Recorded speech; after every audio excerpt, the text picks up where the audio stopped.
Comment choisir son manteau? L'hiver est à notre porte, du moins là où j'habite, dans le nord-est de la France. Je peux vous dire que j'ai déjà porté mon manteau.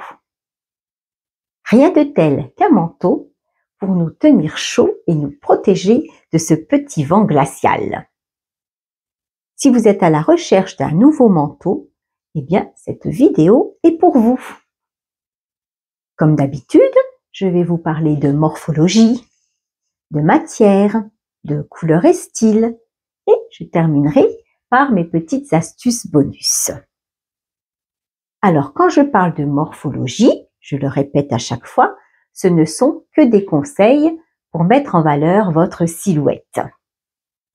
Car bien sûr, le plus important est de porter les vêtements que l'on aime pour se sentir bien.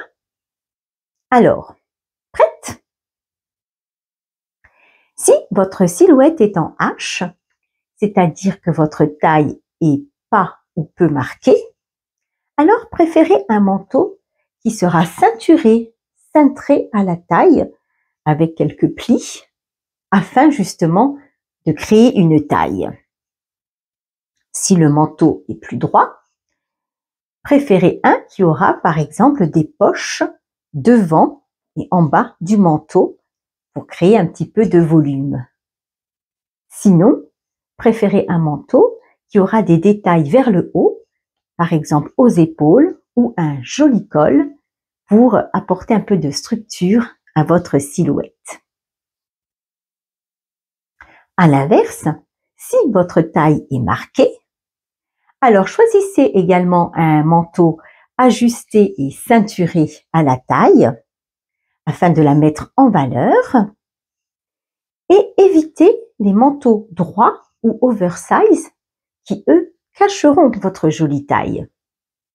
Évitez également les manteaux trop épais car ces derniers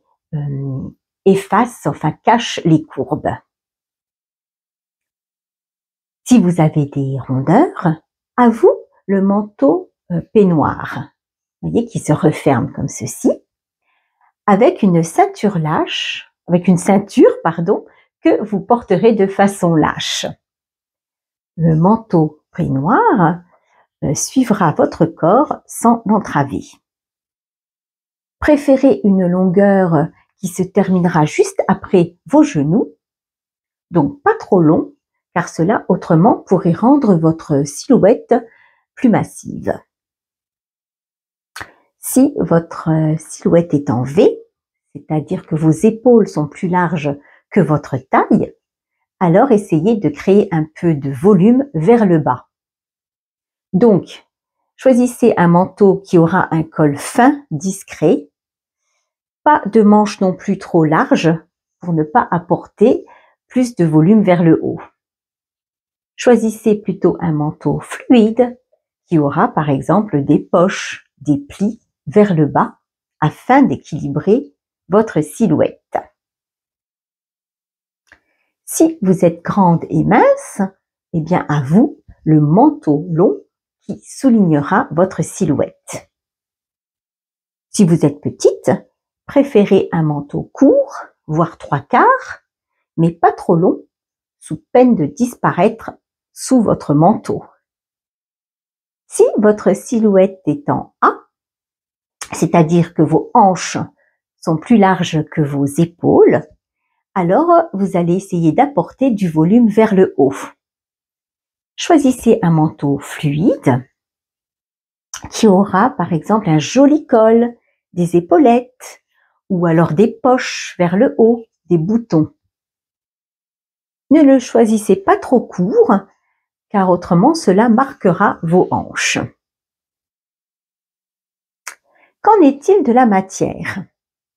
Sachez que pour qu'un manteau tienne vraiment chaud, il faut qu'il contienne au moins 70% de laine.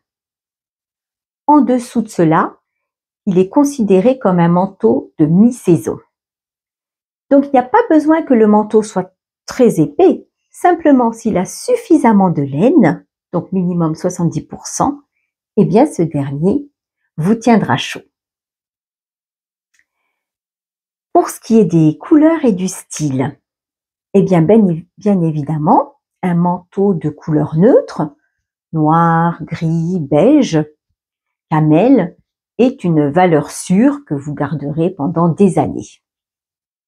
Mais pourquoi pas oser la couleur? Comme par exemple un manteau rouge qui apporte tout de suite du peps.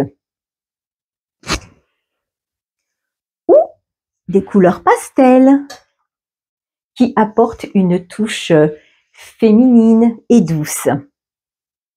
Mais encore, un manteau avec des imprimés pour montrer un petit peu votre côté audacieuse, style Daisy Wall. Mais bien entendu, n'oubliez pas que votre manteau doit quand même s'accorder avec vos vêtements préférés. Et surtout, il ne doit pas les écraser. Alors, qu'en est-il de mes petites astuces bonus? Eh bien, sachez que, par exemple, des fois, il suffit juste de remplacer les boutons d'un manteau simple pour le rendre un peu plus élégant. Ou même pour avoir l'impression d'avoir un nouveau manteau. Faites aussi attention aux détails. Par exemple, un manteau qui aura une doublure, cela apporte du confort et lui donne aussi un petit côté un peu plus luxueux. Enfin, faites attention également aux poches qui sont quand même importantes l'hiver, surtout si vous voulez mettre par exemple vos gants à l'intérieur afin de ne pas les perdre. Et enfin, je terminerai aussi par les longueurs. En règle générale, un manteau court donne une allure plutôt dynamique. Un manteau mi-long sera lui plutôt classique. Et un manteau très long sera chic et intemporel. Tout dépend bien évidemment de votre morphologie et de votre grandeur. Alors, si cette vidéo vous a plu, merci pour un petit like, un commentaire, un abonnement. Cela boostera ma chaîne. Ça signifie qu'en fait, YouTube la proposera alors à plus de personnes. En attendant, je vous dis au revoir et à bientôt pour de nouveaux conseils.